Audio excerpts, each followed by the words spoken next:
안녕하세요. 박수 치는 건 또 어디서 배우셨어요? 가지고 오늘 첫날이라 진도는 안 나가요. 시험지 받으신 거야? 이게 시험지를 출력해 줬구나. 그럼 시험지를 보시면 돼. 일단 공부를 하시려면 그 시험의 본질을 알아야 어떻게 효과적으로 준비할지를 할 거 아니에요. 요즘에는 인터넷도 발전하고 유튜브도 많이 발달해 가지고 정보의 홍수 속에 살아요. 그래서 잘못된 정보들도 많고, 여러분들도 이 공부하시려고 하면 관련된 거 글도 많이 찾아보고 하셨을 거 아니에요. 아무것도 안 하고 나오시진 않으셨죠. 거기에 중구난방으로 막 자기 생각 써놓은 글들, 그게 오히려 공부하는데 독이 될 때가 많아요. 그래서 첫 시간, 첫날은 시험의 성격이랑 문제 푸는 방식이랑 올해 본 시험 문제 중에 절반, 처음 하는 사람도 설명 듣고 이 정도 알면 이건 풀겠는데 싶은 것만 풀 거예요, 같이. 그러니까 시험 봐보신 분들은 기억 되살려서 한번 하시고, 내가 저런 식으로 시험을 봤어야 되는데 내가 잘못 봤구나, 그 느끼시면 앞으로 공부하는데 훨씬 효과적일 거고, 처음 하시는 분들은 저렇게 공부를 해야 되겠구나 라고 목표 설정을 하면 좀 더 집중력 있게 공부를 하실 수 있을 거라고. 그러니까 열심히 하시면 안 돼요. 이 시험은 열심히 해서 되는 시험이 아니에요. 잘해야 돼요. 열심히 하고 안 되는 사람들 많아요. 제일 안타까워. 열심히 안 해도 효과적으로 잘하는 사람들이 합격하는 시험이에요, 이 시험이. 왜? 절대평가라. 시험 성격부터 한번 보실게요. 다 알아 이거. 우리 시험은 객관식이야. 그리고 절대평가고. 그럼 객관식이랑 주관식 시험 중에 어느 게 쉬워요? 그래, 객관식 쉽죠. 주관식은 머릿속에 있는 걸 써야 되니까 논리적이어야 되고 책도 많이 읽어야 되고 그냥 다 외워야 돼요. 근데 객관식은 써 있는 것 중에 하나만 고르면 돼요. 모르면 찍어도 돼. 찍어서 맞기도 해, 가끔. 중요한 건 이게 절대평가. 그럼 절대평가 시험이랑 상대평가 시험이랑 두 가지 형식이 있는데 둘 중에 어느 게 합격하기 쉬워요? 절대평가 무슨 뜻이요? 절대적으로 합격하는 시험. 절대평가는 절대적으로 합격하는 시험이에요. 상대평가는 상대적으로. 그러니까 이 절대평가 시험이 상대평가보다는 합격하기 쉽겠죠. 상대평가는 선발 인원을 정해놓고 100명 정했으면 100명에서 커트라인이 잘려. 그럼 나보다 공부 잘하는 사람이 100명 있으면 나는 절대 못 붙어. 그 사람이 죽거나 사고로 시험장에 안 나오거나 둘 중에 하나를 해야 돼요. 그래야 나한테 순서가 와. 근데 절대평가는 내 앞에 아무리 공부를 잘하는 사람들이 한 트럭이 있어도 나만 60점 맞으면 되는 거니까 합격하기에는 절대평가 형식이 훨씬 쉬워요. 이제 오해하시면 안 되는 거 마지막 하나가 이거예요. 그럼 절대평가 시험이랑 상대평가 시험이랑 똑같은 과목 40문제를 출제를 할 때 같은 범위에서 전체 40문제 난이도가 절대평가랑 상대평가 중에 어느 게 더 어려울 것 같아요? 난이도가 높을 것 같아요? 절대평가랑 상대평가랑 문제 난이도 동일한 과목 동일한 범위 내에서 어느 게 높아요? 이게 절대평가가 난이도가 높다고 아시는 분들은 올해 합격하실 거예요. 근데 상대평가가 어렵겠지, 문제가, 그렇게 생각하시면 공부 잘못하신 거야. 절대평가 시험은 평균 60점 맞으면 60점. 60점은 수음의 한가로 뭐요? 양이요, 양. 잘 아시네. 양. 60점 미만은 가. 그럼 60점 맞으려면 하나 맞고 하나 틀리고 하나 맞고 하나 틀리고 하나 맞고 하나 틀리고 하나 맞고 하나 틀리다가 4개 나란히 맞으면 합격해요. 그러니까 다 맞아야 되는 시험이 아니야. 그렇기 때문에 문제 난이도는 절대평가가 상대평가보다 어려울 수밖에 없어요. 그러니까 여러분들은 시험 봐보신 분들도 그렇고 처음 하시는 분도 그렇고 시험이 어려웠다더라 라는 이야기 들었죠. 올해 시험 어려웠다고. 작년 어땠을 것 같아요? 누가 쉬었대요? 작년에도 어려웠다 그랬어요. 재작년에는요? 어려웠어요. 그 전에는요? 매년 어려웠다 그랬어요. 그러니까 시험이 끝나고 나면 된 사람은 아무 말 안 해요. 됐으니까 누구 덕에 됐어요, 누구 덕에 됐어요 이러고 다니고, 안 된 사람은요? 더럽게 그냥 어려운 게 아니라 더럽게 어려웠대요. 학개론도 더럽게 어렵고 민법은 배운 게 하나도 안 보이고 중개사법은 사상초유로 어려웠고 공법도 작년보단 쉬웠다는데 자기는 어려웠대. 쉬운 게 없어요. 아니 절대평가는 어려운 거예요 원래 난이도가. 그러니까 절대평가 시험이기 때문에 아무도 풀 수 없는 문제를 의무적으로 내요. 상대평가는요 그럴 필요가 없겠죠. 아니 상대평가는 아무도 못 풀 문제를 낼 이유가 없잖아. 어차피 선발 인원까지만 뽑으면 되니까. 그럼 커트라인이 95점이 될 수도 있는 거 아니에요. 그럼 그 밑에는 다 떨어지는 거고. 근데 절대평가는 다 풀 수 있는 문제를 내면 어떻게 돼? 다 붙어요. 60%만 맞으면 되니까. 그래서 절대평가 시험은 20%는 아무도 못 풀게 의무적으로 내게 돼 있다고. 그럼 뭘 내? 아무도 못 풀게 하려면 뭘 내야 돼? 출제자도 모르는 거. 자기도 몰랐던 걸 내야 아무도 모를 거 아니에요. 이게 그 시의 본질이라니까. 근데 댓글들 보면 어떤 글들이 있냐면 꼭 우리가 공인중개사를 하는데 이렇게 어려운 것까지 알아야 되냐 이런 글들이 있어요. 보신 적 있지? 뭔 시험이 이렇게 어렵냐. 절대평가니까 그런 거라니까. 그럼 40문제가 다 어려워? 안 그래요. 어려운 거 맥시멈으로 나와봐야 8개를 안 넘어요. 8문제. 과목당 8개. 8개 빼면 나머지 32개는 기존에 나왔던 영역에서 대부분 기출문제 패턴으로 출제가 되는데 그중에 한 26문제 정도는 나온 거 거의 똑같은 형태로 지문이 나오고 나머지 문제들은 좀 더 응용돼서 나와요. 그리고 8문제는 아무도 모르는 걸 내요. 그러니까 지적법 같은 거는 무슨 예규 선례 이런 거 내는 거야. 권고사항 이런 거. 책에도 없는 거. 그 문제는 어떻게 해야 돼요? 안 푸셔야 돼요. 맞고 틀리고가 아니라 그냥 빼고 풀어야 된다고. 절대평가라. 근데 상대평가는 그 문제도 맞춘 사람이 붙겠죠. 그러니까 그 절대평가 시험의 본질을 알고 공부하셔야 돼요. 그러니까 올해 시험이 안 되신 분들이 또 떨어질 가장 대표적인 위험은 뭐냐면 이제는 공부를 단순 암기로 하면 안 되겠다. 체계적 논리적으로 해야 되고 이해를 해야 된다는 거지. 체계적 논리적 이해를 해야 되고 좀 더 깊이 있게 공부를 해야 되고 양도 더 넓혀야 된다.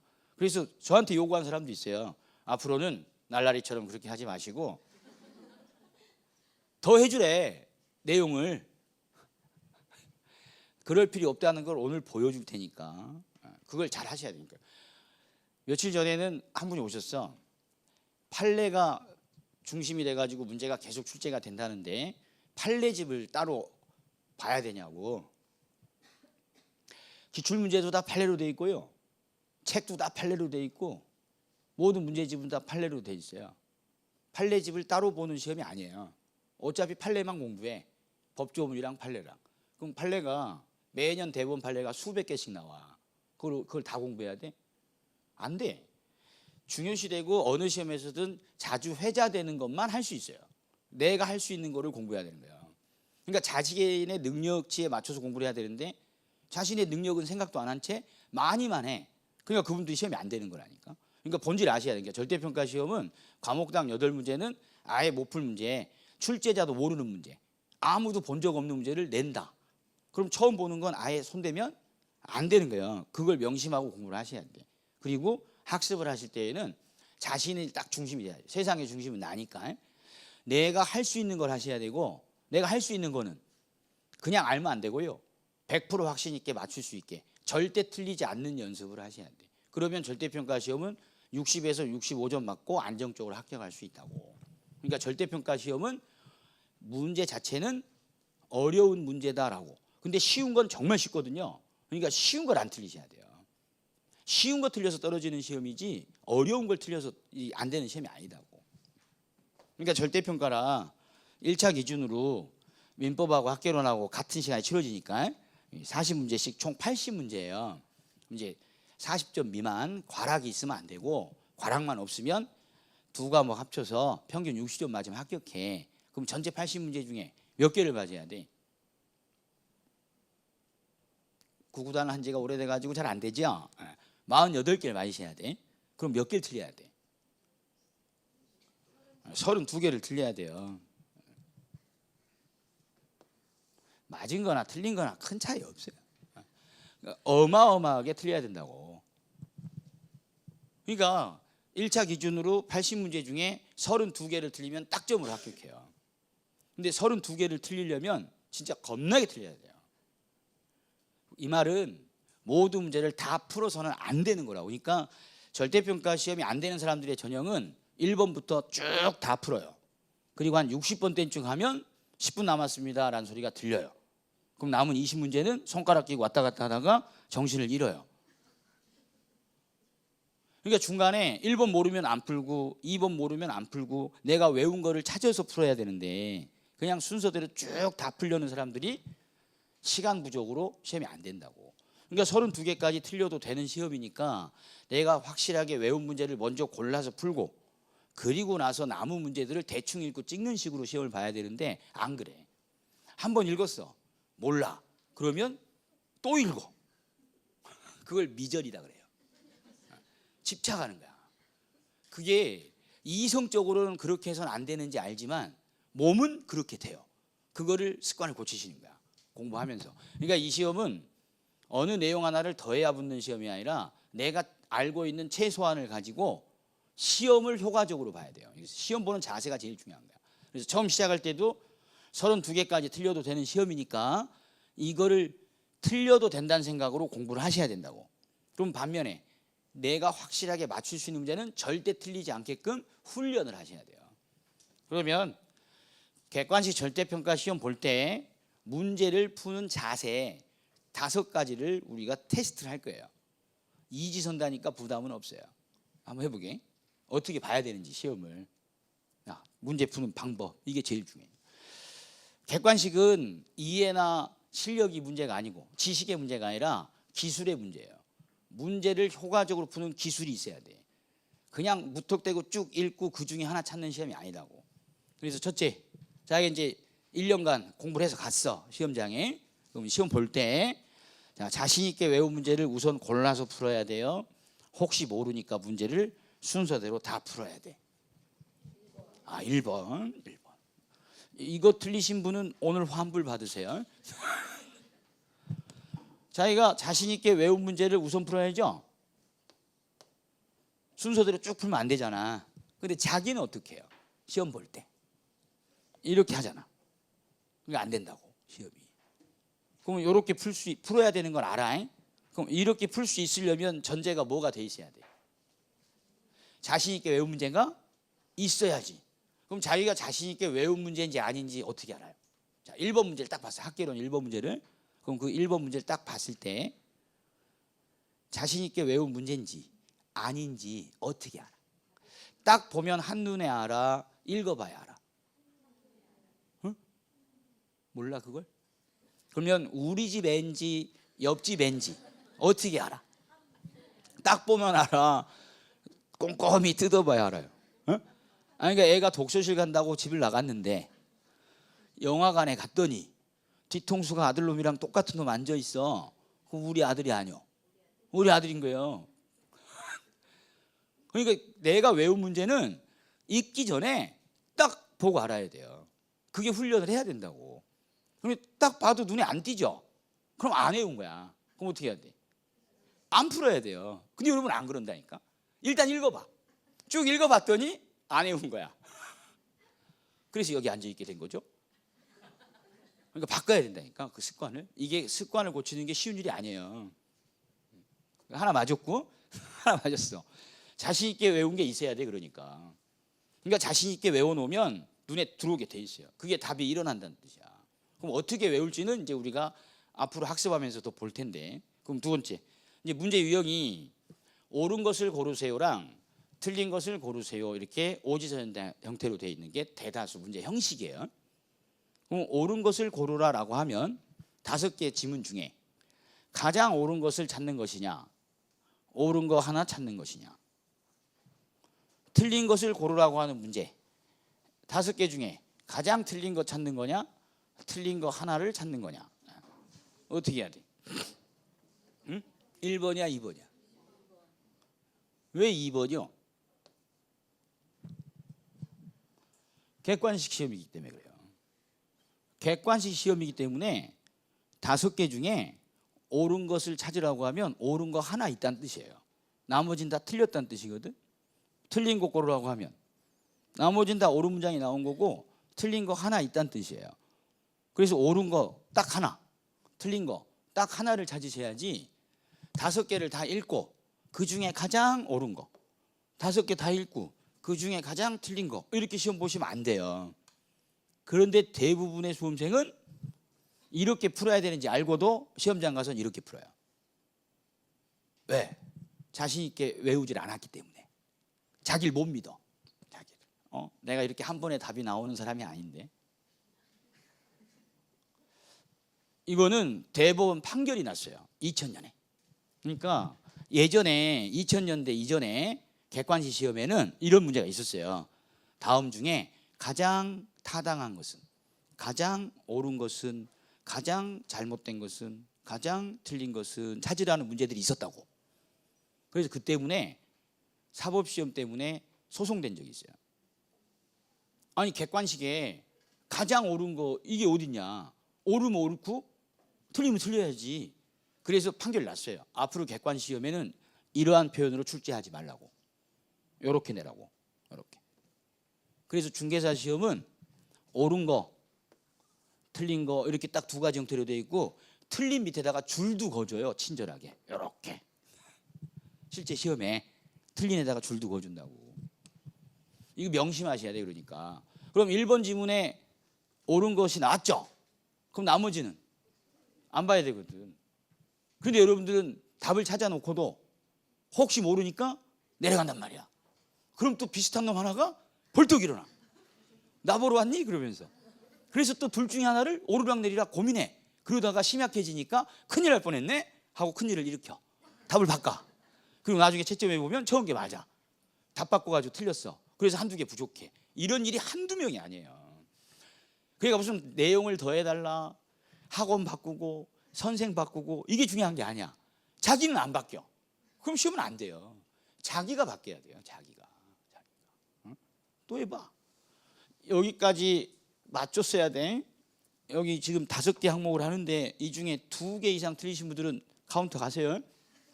공채질 아니요? 아니다고. 우린 그 수험생 꼬시는 스타일 아니에요. 이 붙는 게 중요하지. 이 시험이.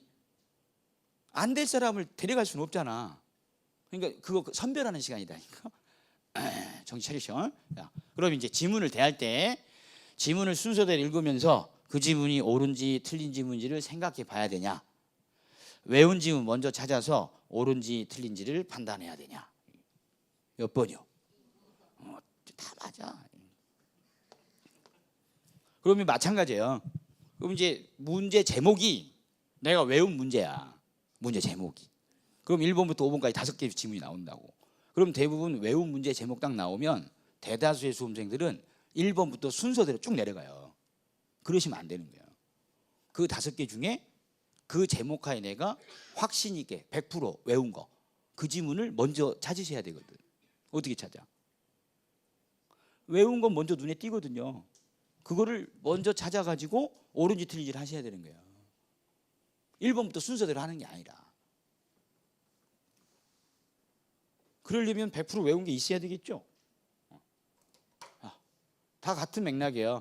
그럼 지문을 처음부터 끝까지 차분하게 쭉 읽으면서 버블 인형처럼 끄덕끄덕 이렇게 읽느냐.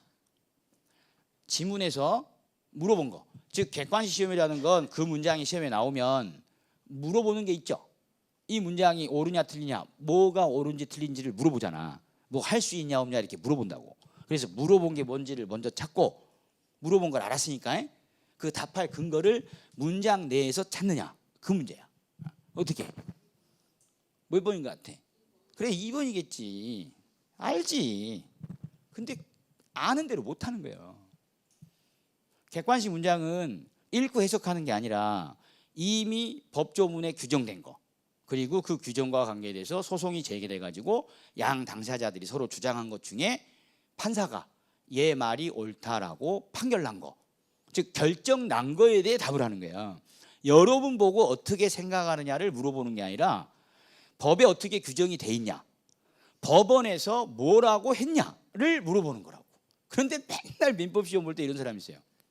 제 생각에는요. 이거 될 것 같은데요. 왜 안 돼요? 이해가 안 가요. 이래. 나는 그 사람이 이해가 안 가요. 당신 생각을 물어보는 게 아니라니까 시험이. 결론이 어떻게 나 있는지를 알고 있느냐를 물어보는 거야. 그러니까 내 맘대로 하는 게 아니라 정해진 대로 해야 된다고. 정해진 대로. 이거는 어떻게 하는지는 오늘 보여드릴 거야. 문제에서. 두 번째 가장 황당한 말이 그거예요. 자기는 강의를 쭉 들으면 다 이해가 되고 다 알아듣는데 시험 문제만 딱 보면 문제에서 뭘 물어보는지를 모르겠다는 사람이 있어요. 그럴 수가 있나? 아니 객관식 시험이야. 근데 뭘 물어보는지를 어떻게 모르지? 이 말이 더 어려워? 아니 써 있잖아. 써 있잖아. 그래서 뭘 연습하셔야 되냐면 이 문장이 시험에 나오면 얘는 이걸 물어보려고 나오는 문장이다라는 걸 미리 우리가 외워놔야 되는 거예요. 그럼 물어본 게 뭔지를 알아야 그에 대한 답을 할 거 아니에요. 네. 아니 취업했냐고 물어보는데 딴짓거리 하다가 못 듣고 나 대학 나왔는데요? 이러면 되겠냐고. 유머도 알아들어야 통하는데 이게. 마지막. 자, 외운 지문이 답으로 나왔어. 그럼 다른 지문은 절대 보지 않냐? 외운 지문이 답으로 나와도 혹시 모르니까 다른 지문도 다 봐야 되냐? 근데 이렇게 안 해요. 외운 게 답으로 나와도 혹시나 요즘 시험이 어렵다는데 하고 다른 걸 또 보는 사람들이 있거든. 그러다 보면 시험을 그르치는 거예요.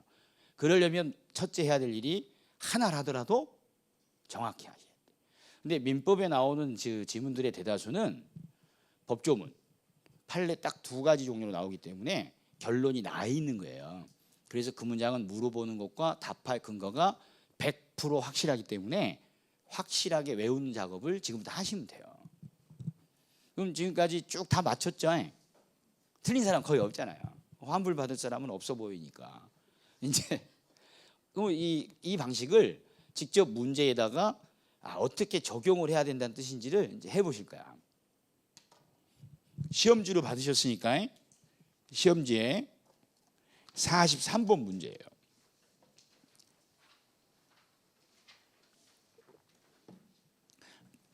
41번부터 번호 돼 있죠? 지금 푸시는 거 아니야. 푸는 거 아니고. 이제 생전 처음 하시는 분들은 용어도 모르니까 해 내가. 그러니까 나는 처음이니까 둘째 시간부터는 집에 가야 되겠다. 아니요.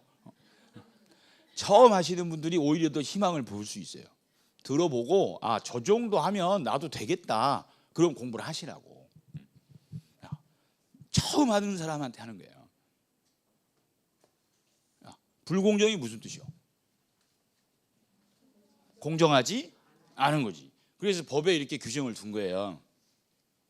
당사자의 궁박, 경솔, 무경험으로 인하여 급부와 반대급부 간에 주고받는 것 간에 현저하게 공정을 잃어버리면 이건 무효로 하겠다고, 효력을 인정 안 하겠다고. 그걸 불공정한 행위다 그래.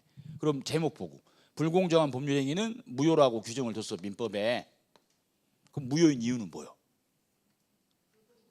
그래 써 있잖아. 처음 해도 이건 할 수 있잖아요.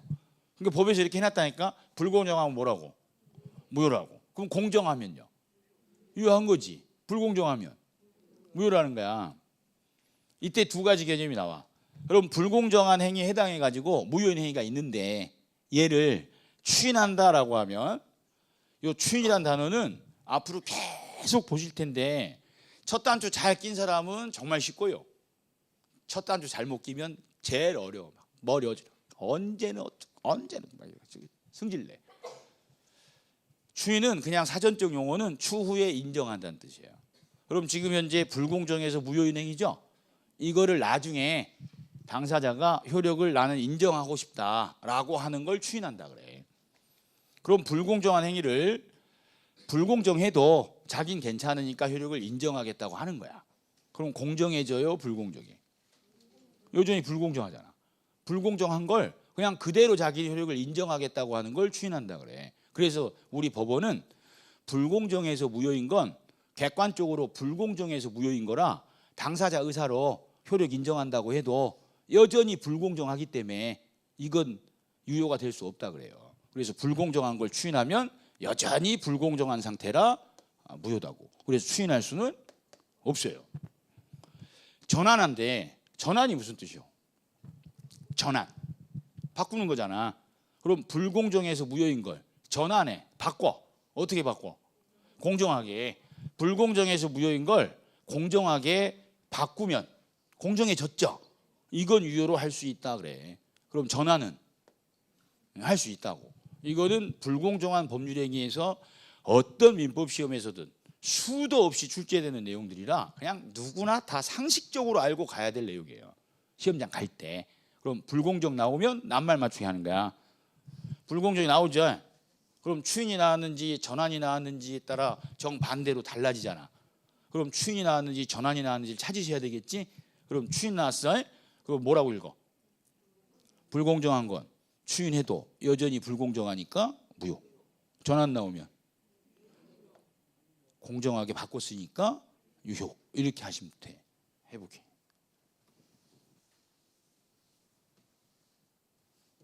법학은 낱말 맞추기예요. 눈 뜨고 손목만 돌리면 돼요. 머리를 돌릴 필요가 없어요. 야, 43번에 이렇게 나왔어요. 그럼 불공정한 법률행위는 자주 출제되는 쉬운 영역 중에 하나예요.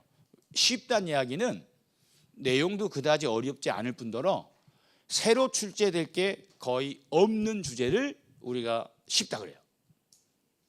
그냥 나온 데서 또 나오는 문제들. 새롭게 나올 게 없는 거. 야, 불공정 옳은 거 찾으랬죠. 저희가 이제 문제 푸는 연습을 할 때 틀린 것 고르라는 문제는 실수를 잘 안 하는데 옳은 것 고르라는 문제들을 가끔 실수하시는 분들이 있어. 어떤 실수래? 옳은 것을 고르라는 문제인데 자칫 틀린 지문에다가 답 쓰고 넘어갈 때가 있어요. 그 어떨 때 그러냐면 옳은 거 고르라는데 1번 몰라. 2번도 몰라.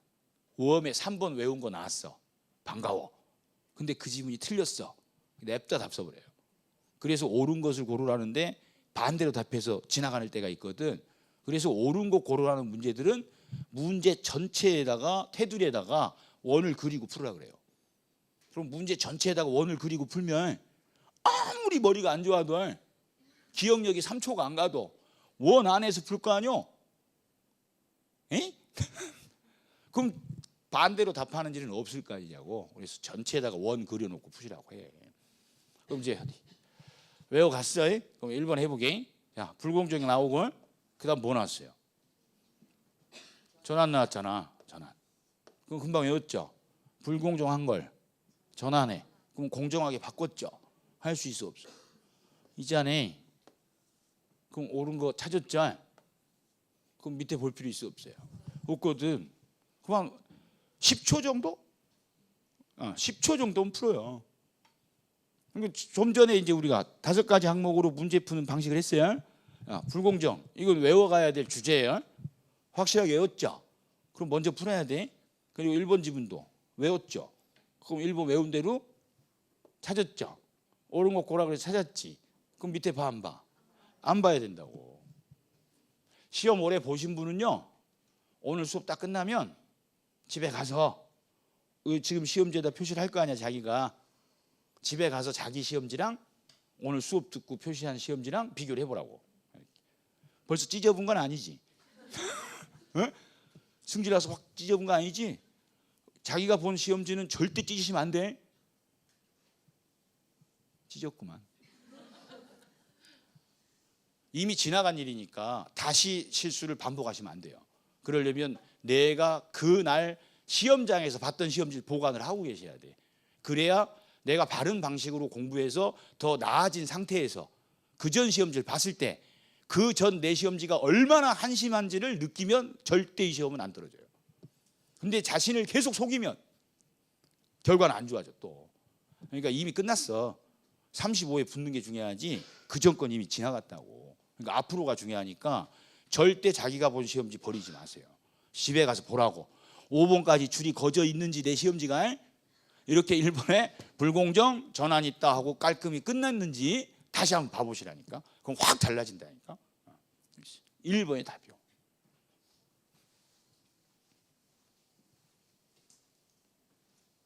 그리고 우리 시간엔 그렇게 예배당처럼 이렇게 앉아 있을 필요 없어요. 이렇게 앉아 있는 거야. 자, 그다음에 여기 반사의 질서라는 게 있어. 이게 무슨 뜻인 것 같아요? 사회 질서에 반한다는 뜻이에요. 그래서 민법에 이렇게 규정이 돼 있어요. 선량한 풍속, 기타 사회 질서에 위반한 사항을 내용으로 하는 법률 행위는 무효다라고 규정을 두고 있다고. 그럼 무효인 이유는 뭐예요? 사회 질서에 반하기 때문에. 건전한 객관적 질서에 반하는 행위는 법에서 허용하면 안 되겠다고 한 거예요. 그럼 사회 질서에 위반하면 무효야. 사회 질서 위반하지 않으면 유효한 거고. 그럼 사회 질서 위반인지 아닌지는 여러분이 판단하는 게 아니라 소송 제기된 사건들 중에 대법원에서 최종 판결이 난 것들을 말하는 거예요. 그러니까 제 생각에는요 하는 게 아니고 법원에서는 얘는 질서 위반으로 봤다, 얘는 아니다고 봤다를 받아들이시는 거라고. 물론 이유가 있기 때문에 설명은 다 해드려요. 그런데 이해해가지고는 답은 못 맞춰요. 결론을 정확히 외우셔야 된다고. 그리고 두 번째가 무효절. 그럼 무효가 무슨 뜻이요? 아무 효력이 없는 거야. 그럼 서로 주고받기로 약속했는데 그게 사회질서 위반으로 무효야. 그럼 아직 안 줬으면 효력이 없으니까 줄 필요가 없죠. 이미 줬으면 돌려받아야 될 거 아니에요? 그래서 모든 무효는 줬더라도 언제든지 돌려받을 수 있어요. 그런데 딱 하나 사회질서 위반이어서 무효인 경우만큼은 우리 법의 특례를 둬가지고 질서 위반한 사람을 법에서 도와주지 않겠다고 해서 이미 이행을 한 후에도 돌려받지 못하게 해. 다른 무효들은 다 돌려받게 돼 있는데 사회질서 위반이어서 무효인 경우는 주면 끝이야. 다시 돌려달라고 못해. 그러니까 첩은 아셔? 첩? 요즘에는 세컨드라고 하는데 남자가 아내 이외의 여하고 동거하면서 그 첩한테 건물, 땅 주는 경우 있잖아요. 그거 절대 못 돌려받는다니까. 주면 끝이요. 그게 사회질서 위반이어서 무효행위한 사람은 반환을 못 받게 돼 있어요. 그래서 첩들이 아직도 남아 있는 거야. 첫째, 이 변호사가 오늘 풀 문제에 필요한 내용만 공부를 하는 거예요 지금. 변호사가 사건을 맡으면서 내가 열심히 해가지고 힘든 사건을 이기면 수임료 이외에 별도로 성공보수 좀 더 달라. 이거를 성공보수 약정이다 그래요. 그럼 변호사 능력에 따라서 소송이 승소할 수도 있고 패소할 수도 있는 거니까 이 정도 약정은 해도 될 거 아니에요. 그래서 변호사가 승소하면 더 받기로 성공보수 약정을 했을 때 이게 사회질서 위반이냐 아니냐가 소송된 사건이 두 건이 있는 거야. 민사사건하고 형사사건하고. 이 제목만 보시면 민사사건은 뭐예요? 개인들 간에 발생한 소송사건. 형사사건은요? 범죄행위 형사처벌에 관한 사건. 그럼 민사사건은 개인들 간에 일어난 법적 분쟁이죠. 그리고 무슨 객관적 질서나 사법 정의하고는 관계가 없잖아. 그러니까 우리 법원에서도 민사사건에 대해서 성공보수 약정하는 건 괜찮다. 사회질서 위반 아니다. 그냥 유효하게 할 수 있다고 한 거예요. 그런데 이 형사사건의 경우에는 성공보수 약정을 허용을 해버리면 전관예우가 판을 치고 부정, 불법 행위들이 개입될 수가 있어서 사법정의를 해할 수가 있어. 그래서 아예 법원에서는 형사사건에 대해서는 성공보수 약정을 해봐야 절대 그 돈을 못 받게 사회질서 위반으로 무효다라고 한 거예요. 여기까지 이해되세요? 안 돼? 그럼 외워. 변호사의 성공보수 약정이 사회질서 위반이냐 아니냐 물어보면 판단 기준이 뭐예요? 민사냐 형사냐야. 민사냐 형사냐. 그럼 성공보수 나오면 찾을 게 뭐예요? 민사에 관한 건지 형사에 관한 건지. 그럼 둘 중에 하나만 외우면 되죠. 그럼 뭐 외우실래? 뭐 외우실 거야? 그러니까 항상 앞으로 이제 공부를 우리가 이렇게 한다니까 둘 중에 하나인 건 둘 다 외우는 게 아니에요. 둘 중에 하나면 하나만 외우는 거야. 그럼 하나 외우면 다 외운 거죠. 이 말도 어려우면 좀 곤란한데. 아니 항상 둘 중에 하나 외우면 되잖아. 그럼 나머지는 반대로 풀면 되니까. 그럼 뭐 외우실 거야? 그래 자기 편한 거 외워. 자기 편한 거. 자기는 민사가 편해. 그럼 민사는 질서 위반 아니다 해도 된다. 그럼 뒤집어. 형사는 안 된다. 이렇게 외우면 되잖아. 근데 내가 볼 때는 형사를 외우는 게 나을걸? 그 다음에 비자금. 비자금이 뭐냐? 부정한 방법으로 축적한 거죠. 대표적인 거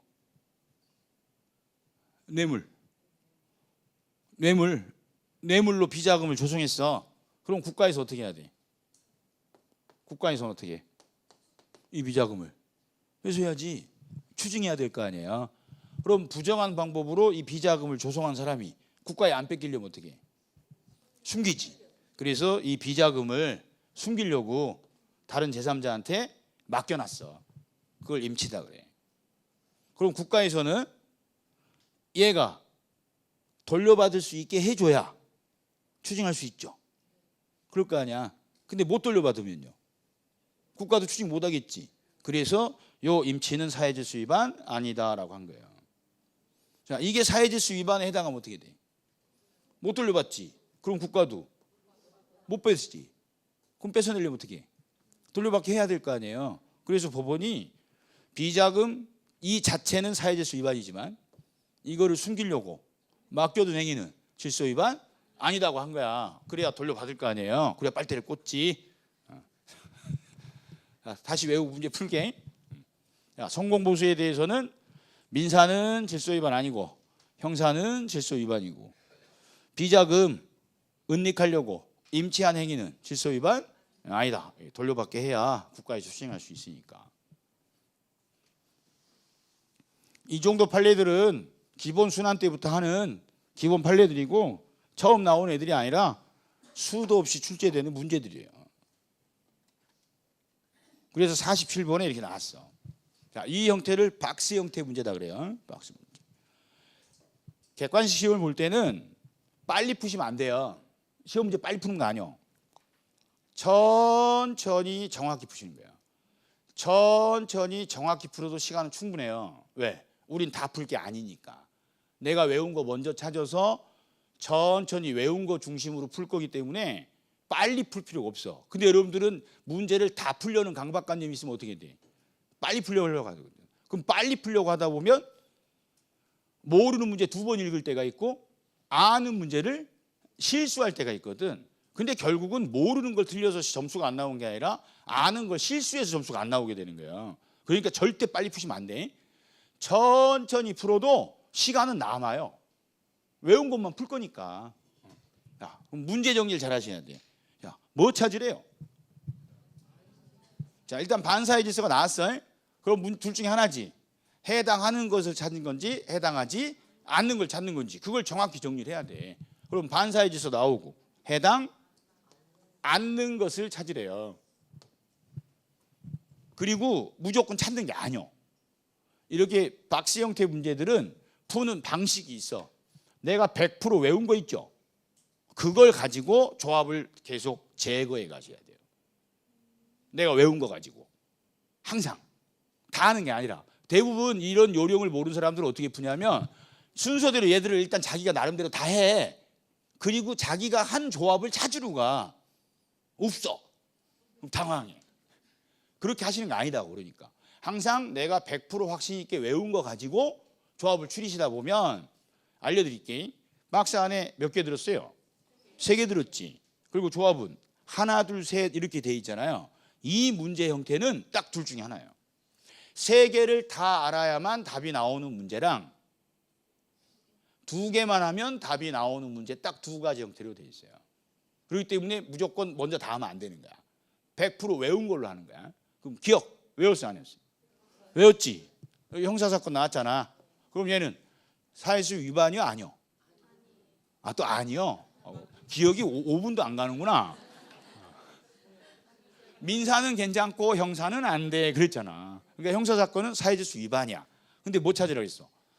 않는 걸 찾으라고 그랬죠. 그럼 기억은 답이 아니죠. 그럼 일단 내려가서 기억 들어간 걸 먼저 지우시는 거야. 이렇게. 왜 손이 가만히 있는 거야? 따라서 해야 될 거 아니오. 응? 이렇게 된다니까. 그럼 남은 게 두 개죠. 이때 느끼는 게 있어야 돼. 남은 거 봤을 때 뭐가 느껴져? 아, 디귿은 둘 다 들어있구나. 그럼 디귿 할 필요 있어 없어? 없구나. 그럼 뭐에 따라 답이 결정나? 그럼 니은을 하셔야지. 니은에 초집중을 하셔야 되는 거야. 그러니까 이 문제 풀 때는 디귿은 할 필요가 없어졌죠. 그렇게 해야 된다고. 문제를 풀 때 내가 외운 거를 중심으로 해서 계속 답을 내야 된다니까. 무조건 다 하는 게 아니고.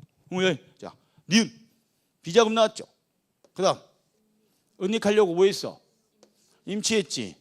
위반이 아니었잖아. 아닌 거 찾았지. 이렇게 하고 끝내시면 안 돼. 왜냐하면 사회질서 위반에 해당하지 않는 걸 찾으라 그랬기 때문에 반대로 풀었을 위험도 있거든요. 다시 검토를 하셔야 되는 거야. 이건 쉬운 문제니까 절대 틀리시면 안 돼. 이게 쉬운 문제를 두 번 하셔야 돼요. 여러분 시험 볼 때 어떻게 하셨어? 쉬운 거는 빨리 한 번 하고 어려운 걸 두 번 읽으시잖아. 모르는 걸 세 번 읽잖아. 바보라니까. 빵찍. 절대평가는 반대로 풀어야 돼. 모르는 건 쳐다도 보지 말고 내가 외워서 간 건 두 번 해야 돼. 자기 외운 거 두 번 했냐고. 외운 거 두 번 안 한단 말이야. 외웠다고 그냥 냅다 답 쓰고 넘어가 버려. 그리고 나중에 채점할 때 보면 그중에 몇 개를 틀려 있어. 그걸 꼭 실수했다 그래. 실수 아니에요. 그게 절대평가 시험을 보는 잘못된 자세 때문에 그건 실수가 아니라 그게 실력이다니까. 그러니까 절대평가는 많이 아는 게 실력이 아니라고. 모의고사 90점 100점 맞은 게 실력이 아니라니까. 그게 40점을 맞다가도 60점대 맞고 붙는 사람들 많아요. 이렇게 공부한 사람들은. 근데 막 90점 100점 맞다가 그날은 60점도 못 맞았대. 사람이야. 어떻게 그럴 수가 있어. 그리고는 배운 게 하나도 안 나왔대. 어떻게 배운 게 안 나왔어. 문제를 자기 마음대로 풀어서 그렇다니까. 그게. 외운 거 위주로 천천히 정확히 푸셔야 돼. 천천히. 그럼 다시 검토해야 돼. 해당 않는 거 찾으라 그랬었지. 형사는 해당하니까 답이 아니고 세 개 지웠고. 디귿은 공통으로 되어 있으니까 할 필요 없고. 니은. 이거 은닉하기로 한 거. 이거 임치약정은 질서 위반 아닌데 해당 않는 거 맞고. 하나 맞았고 이렇게 가야 돼요. 그럼 그 다음 문제 안 풀어도 되겠죠. 자기가 100% 확신 있게 맞춘 거 두 번 확인했잖아. 그럼 그 다음 문제 안 풀어도 합격할 수 있잖아. 그런 게 어딨어. 맞았는지 잘 모르니까 또 다음 문제 또 냅다 읽어야지. 저 인간은 나 오늘 처음 보는데 내 속에 들어갔다 나올 것 같아가지고. 자기 시험지 집에 가서 보실 때, 자, 이 문제 올해 시험 보신 분들 디귿에 줄이 거 있는지 안 거 있는지를 살펴보시라고. 자기 시험지. 그러니까 디귿도 읽은 사람들 있죠. 이거 처음 보는 판례예요. 산모가 우연한 사고로 대한 태아의 상해에 대비하기 위해. 그럼 처음 보기 때문에 읽히지도 않아. 그리고 시험 끝나고 여기까지 읽었던 사람은 뭐라고 했겠어? 젠장 안 배운 게 천지로 나왔다는 거야. 그래서 또 이것도 형광펜 바르고 이제 공부해. 빵점. 또 떨어지는 거야, 그 사람. 절대평가하기 때문에 생전 처음 보는 거 당연히 섞어낸다니까. 지도 처음 보는 걸 내는 거예요. 대학 교수도 처음 보는 거. 그래야 아무도 못 봤을 거 아니야. 자기 여러 번 본 거야. 그럼 남들도 다 봤어. 그걸 문제 푸는데 영향을 받으면 안 된다고.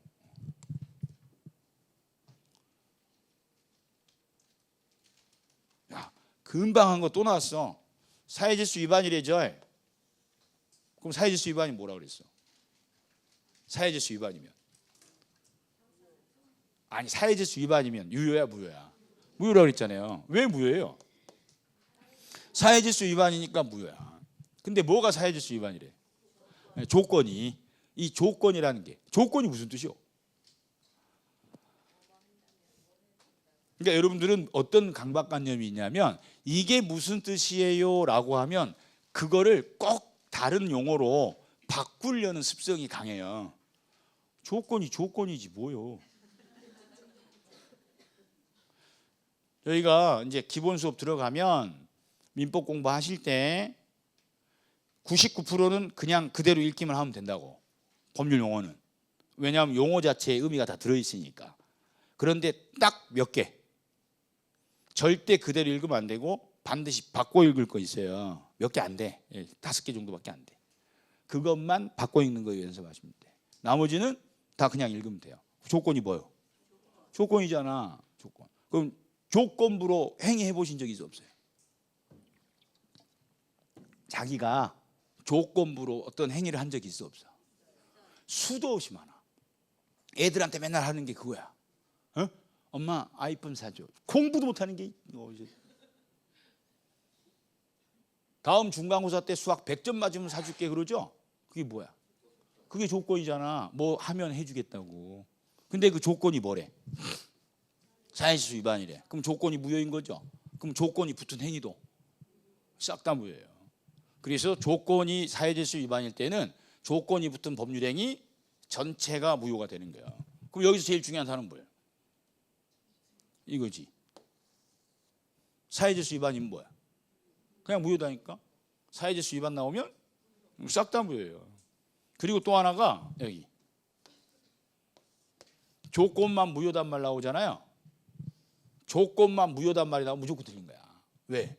조건이 무효면 붙어있는 것도 다 무효거든. 그러니까 조건만 무효다라는 표현은 절대적으로 틀린 표현이라고 우리가 외워요. 조건만 무효다라는 말 나오면 그냥 무조건 틀린 거야. 앞에 읽을 것도 없이. 조건이 무효면 싹 다 무효거든. 그리고 사회질서 위반 나오면 뭐예요? 그냥 무효다니까. 얘는 2년 연속 답으로 나온 거예요. 이거 작년에도 이게 답이었거든.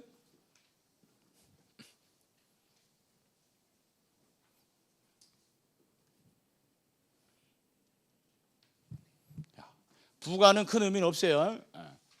조건과 기한을 합쳐서 부관이라고 해. 근데 부관이란 제목을 몰라도 문제 푸는 데는 아무 문제가 없어. 야, 틀린 거 찾으랬죠? 네. 야, 1번.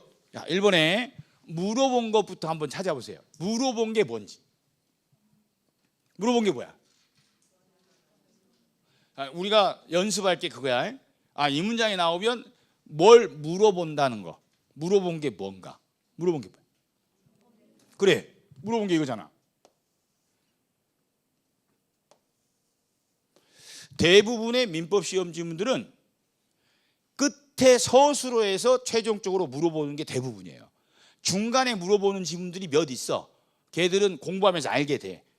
그러니까 항상 연습하실 건 객관식 시험을 공부할 때는 민법만이 아니라 어떤 과목도 막연하게 처음부터 문장을 순서대로 읽으면서 끄덕끄덕 이해하는 식으로 하시면 안 되고요. 항상 이 문장이 나오면 뭘 묻는다는 걸 먼저 하시는 거야. 물어보는 게 뭔지를 정확히 알아야 답할 근거를 댈 테니까. 민법은 되게 단순해요. 지금 유효냐 무효냐 물어봤지? 그럼 앞에 이제 답할 근거를 지문에서 찾는 거예요. 유효인지 무효인지 판단할 근거. 뭐야? 조건이 뭐래? 조건이 사회질서에 위반했대. 그럼 뭐야? 무효잖아. 그럼 어떻게 돼? 싹 다 무효잖아. 그 여기 조건만 무효이고 틀렸죠? 유효하다 틀렸지? 끝. 이렇게 풀어야 된다고. 이렇게. 그럼 또 해야죠. 외운 거니까. 아니 외운 거니까 한 번 더 해야 된다니까. 외운 거라. 틀린 거 찾으라 그랬는데 조건이 뭐래? 사회질서 위반이래. 그럼 뭐야? 무효지. 그럼 싹 다 무효라 해야지. 근데 뭐래? 틀렸잖아. 그리고 채점하고 다음 문제는 모르면 안 풀어도 되겠군. 이렇게 시험을 봐야 된다고.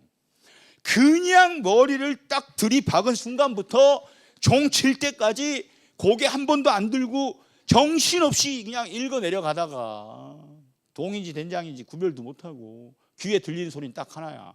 10분 남았습니다. 답안지 정리하시오. 에? 10분밖에 안 남았다고? 그때부터는 아무것도 안 보여요. 아무것도.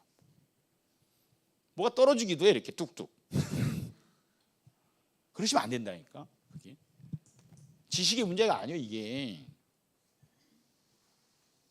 습관만 고치면 돼. 오늘 저 마지막 시간에 자기가 어디에 해당하는지 다 찾아볼 거니까 판례 하나 더 외우는 게 의미가 없어요. 중요한 건 내가 알고 있는 거를 최적으로 최상으로 그날 적용하느냐가 중요한 거예요.